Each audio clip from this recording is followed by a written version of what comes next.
We're going to concentrate on in this talk on some of the advantages of the new system, E95, for transesophageal echo imaging. And I'm in the structural lab, the director of the interventional echo program. And so a lot of these advantages have made a significant, and I think will make a significant difference in the cath lab and the OR.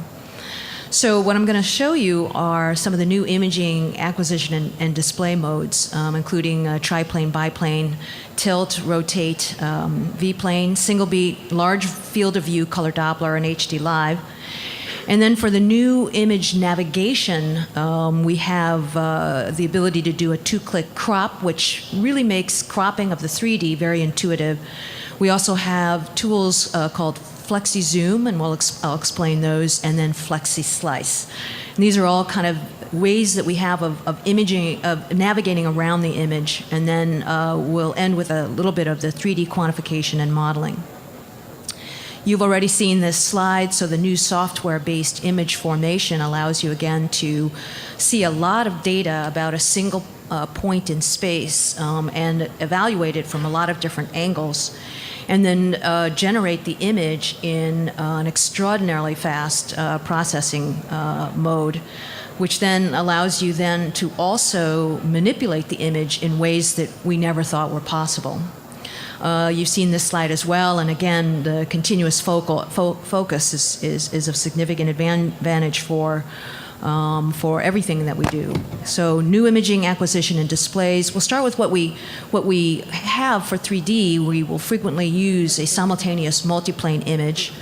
And the secondary image it defaults to being exactly orthogonal, so 90 degrees, but you can vary it. As you go, so it doesn't have to be exactly orthogonal. But what we have available on the E95 is the triplane mode. So you have not only biplane, and so those are the top two that you see here, and this is with a mitral clip. And so you can simultaneously see the location of your clip in the lateral to medial space, as well as focus on the clip arms in the AP direction. And it allows you then to really precisely position your clips. But think about being able to look at the three planes.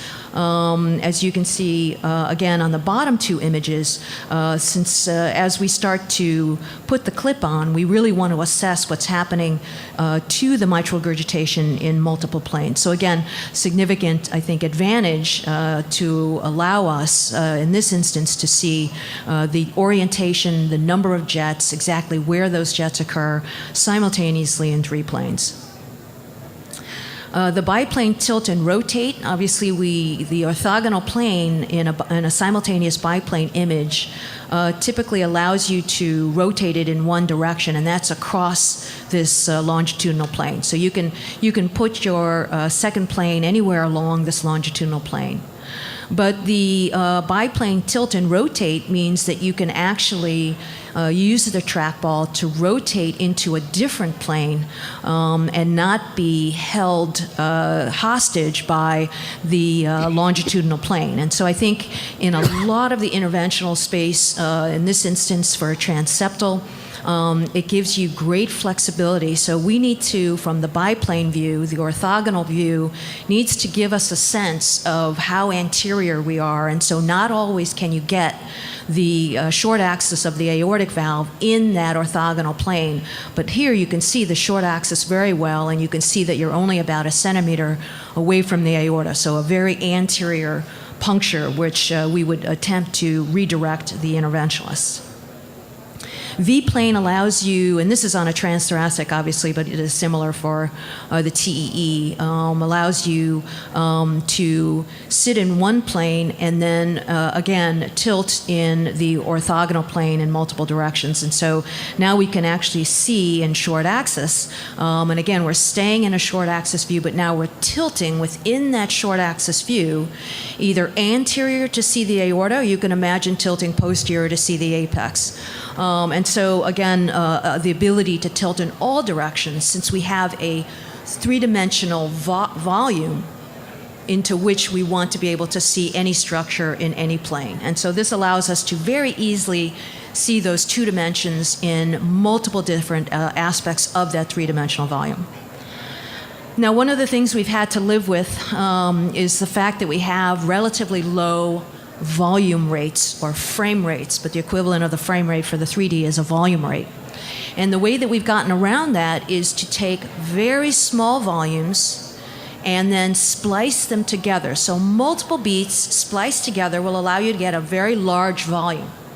But those volumes obviously are spliced volumes and therefore not a continuous real-time volume. They're composed of multiple small sub-volumes, and obviously the major issue with that is going to be the splice artifact. When you're in the interventional lab, you frequently obviously have the advantage of the patient being intubated, and therefore you can do a breath hold. But when we're in the regular lab and we've got a patient under conscious sedation, awake, there are 2 sources of this motion splice artifact. One is the patient, and one is the operator. And so even having them hold the breath, whenever they hold their breath, I hold my breath. I mean, it's just can be very, very difficult to get rid of the splice artifact. And you can see again in the still frame of the color, not infrequently to get a volume rate of over 10 to 12 volumes per second, you need to splice together multiple sub-volumes. And so this is a real issue for us, because as we go to quantifying, particularly post-mitral clip or post any other intervention, we want to be able to planimeter the effective regurgitant orifice area, and if this is the color suppressed now on this volume, and you can see that even though you can get a sense of what the anatomy is quite well, you have splice artifacts in here that are not really detectable to the eye. And so when I go to planimeter my orifice, if I happen to get a splice artifact that has overlapped the color Doppler volumes, then I will underestimate the regurgitant orifice area. And if I get into a region where the 2 volumes, the 2 subvolumes are now separated by that little blank space you see, then I will overestimate that volume. And so these very, very subtle differences and subtle splice artifacts are going to significantly alter what we do. And what we've always asked for and what we need is going to be large volume color single beat with high volume rates. And so this is a volume rate of 17 frames per second, just a single beat capture, and you can see the multiple jets with very good time resolution. So important to get the time resolution in there, because some of these jets are time variable, temporally variable.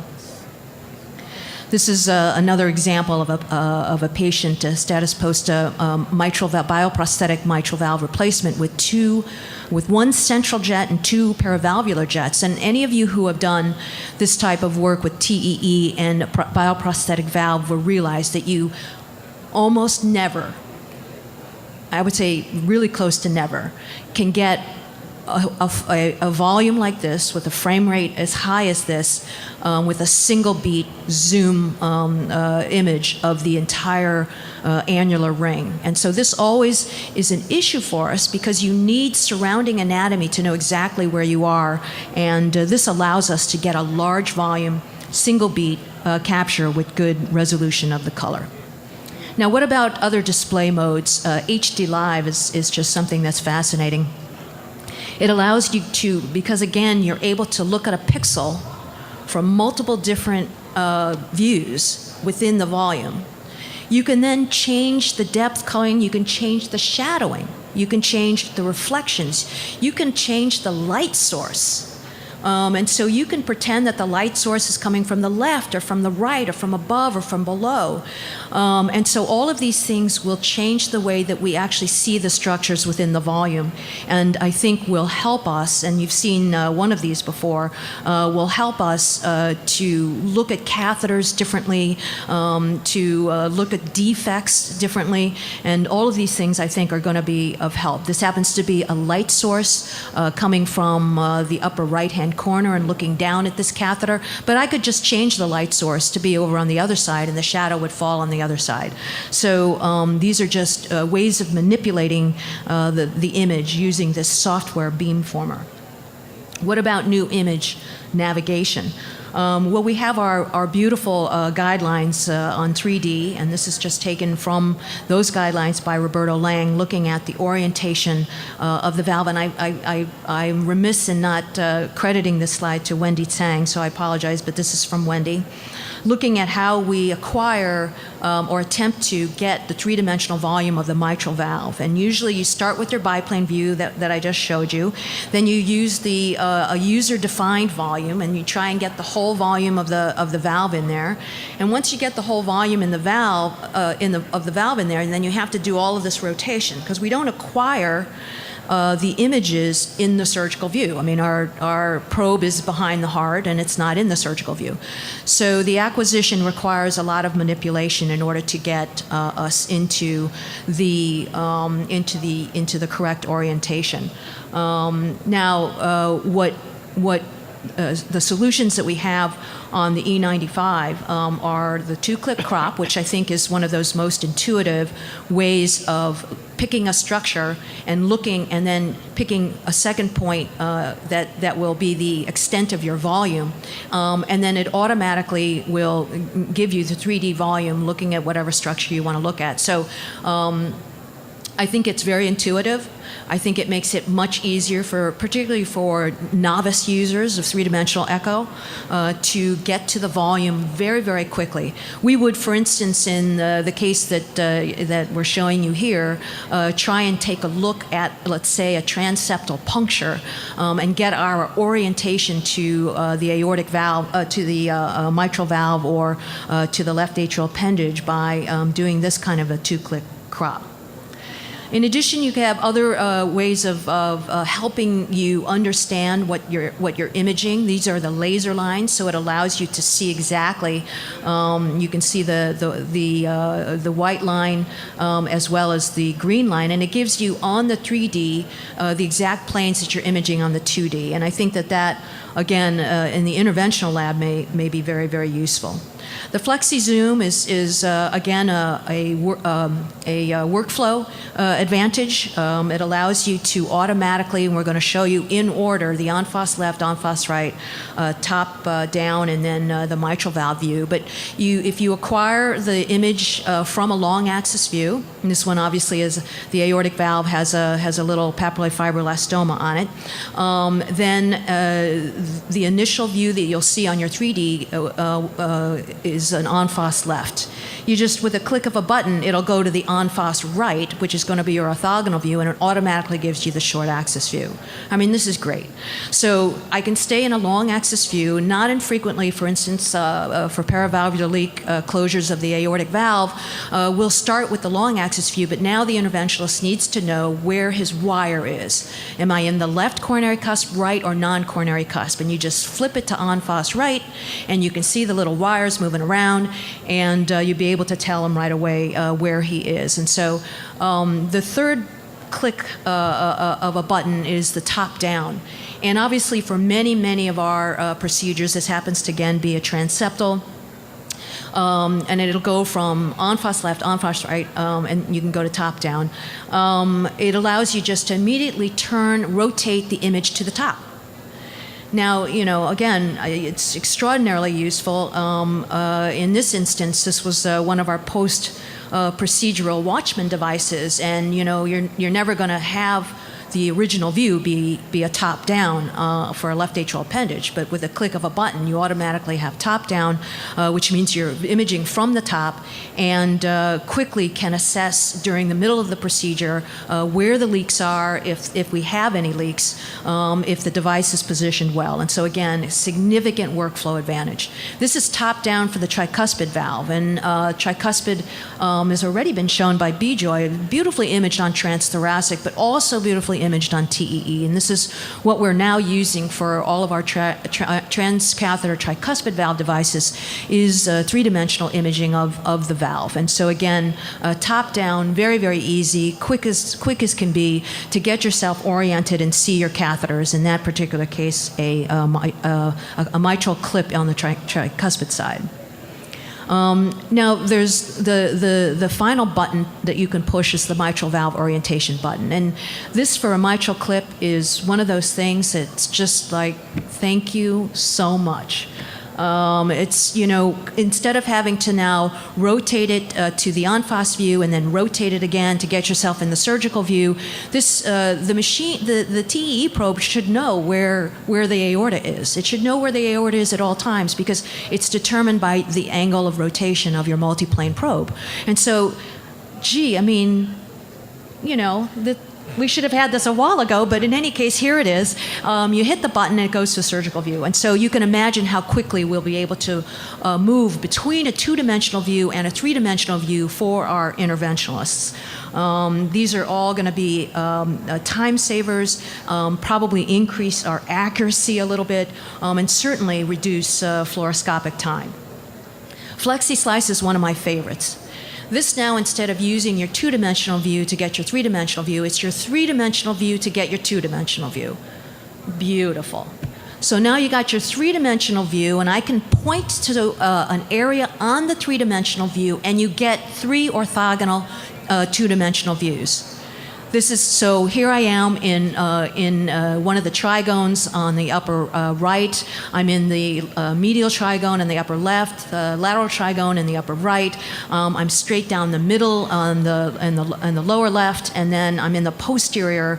I'm having trouble with my pointer here, but I'm in the posterior annulus right here on the lower left. And this is, you can go anywhere along any of the 3D, and yet immediately to that point. And where I see the benefit is some of our new devices. This is the Cardioband. This is a transcatheter annuloplasty device that is completely driven by, not completely, we use fluoro to get the catheters in position, but the anchoring devices, as you can see, have to be screwed into the myocardium. And nothing is done without confirmation by echo. And this is a FlexiSlice view of the first anchor, which happens to be the most important anchor, of the first anchor of the Cardioband being positioned using FlexiSlice and looking for the anchor being embedded into the myocardium with the correct angle to miss the circumflex artery. And so again, this type of imaging allows you to use your three-dimensional image to get to the two-dimensional imaging with very high frame rates on all modalities, two and three-dimensional modalities. Depth mode is just some fun thing. You can actually point to a place on the three-dimensional image, and it immediately understands that you want to image at a slightly deeper depth, and it'll go immediately to that depth. So again, something that we'll use for catheters very, very frequently, particularly, let's say, the paravalvular leak closures. So I'm going to close with automated, because I want to get to Farouk's data, which I think is fascinating, with the automated AVQ. This obviously is an attempt to get to the aortic annulus, but in addition, as many of you may have used some of the other vendors' modeling tools for the mitral valve. This is a very, very bulky, time-consuming endeavor, but the GE solution is to use TomTac, and so this is available on the machine where you set the 4-point annular points to set the center of the LVOT, set a landmark at the end of the coaptation point, and boom, you've got your 3D model. It's very modifiable, but in 4 steps, so in less than 5 minutes, you're going to have your mitral valve model and get a lot of information that we are now using extensively for our transcatheter mitral valve replacement pre-procedural imaging. So again, new imaging acquisition and display, new imaging navigation, new 3D quantification, all improving our workflow as well as our accuracy. My guess is it will actually improve the way that we're doing all of our new procedures in the cath lab. And with that, I'll close.